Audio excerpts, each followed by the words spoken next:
Hi, I'm Wendy Vianney Leon Andrade. I'm studying at Normal of Texcoco in the 5th semester in the degree of English Language Teaching and Learning in Secondary Education. Today, I'm going to tell you about the most important parts of the human brain and the functions that they have. But first, we have to know the meaning of psycholinguistics. Did you know it? Okay, the meaning of psycholinguistics is the study of the mental aspects of language and speech, and it is primarily concerned with the ways in which language is represented and processed in the brain. Okay, now I'm going to tell you the meaning of linguistic, and linguistic is the study of language, but how it is put together and how it functions.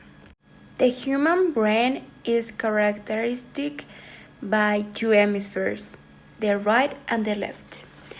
In this, you can see the right and the left hemispheres. This is a brain, a human brain, and you can see the right and the left hemispheres.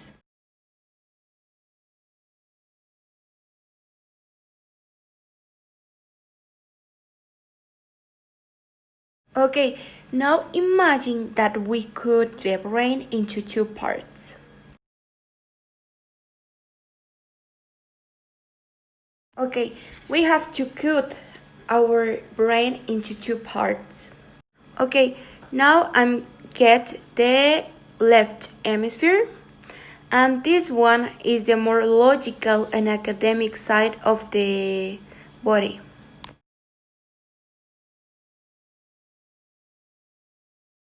Now I have the right hemispheres, that these right hemispheres control the left side of our body. And then I'm going to show you.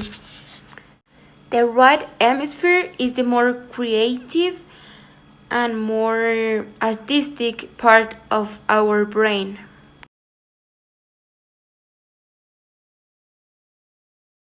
These two hemispheres are in communication thanks to a specific organ that we call corpus callosum.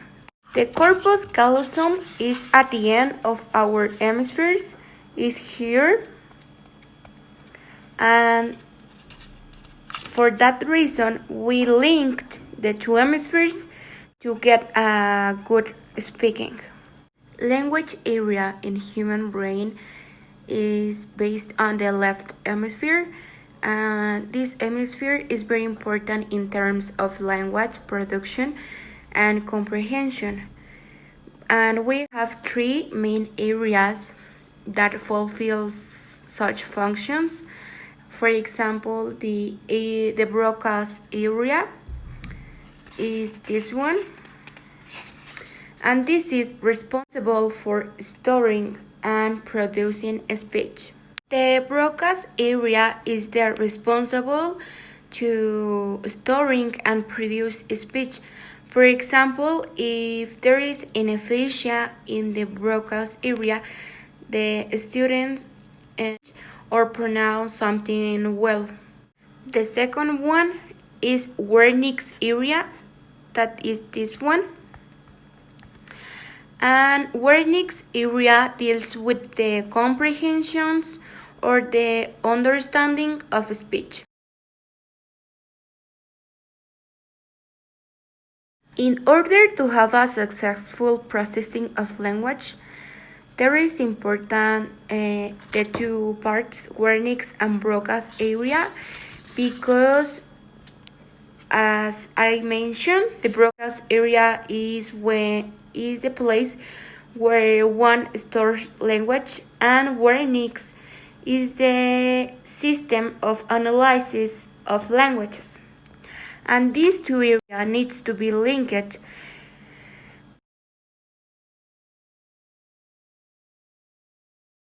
And the third part that is important is the motor cortex, that is this one, the blue one, and this one is the place or the area that takes control of the movements of a human body, for example, the muscles, hands, feet, or mouth.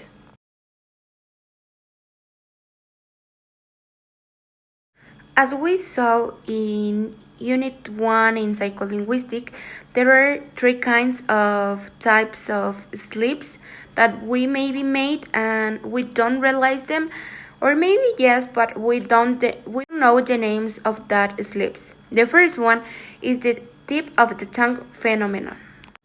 This happening when it is difficult to remember a word. For example, when somebody says that they already have the word at the tip of the tongue, but they can't remember it. The second slip is slip of the tongue, and this is happening when somebody make a slip when they are speaking and they say similar sounds of the word that they want to say. Example, could and put.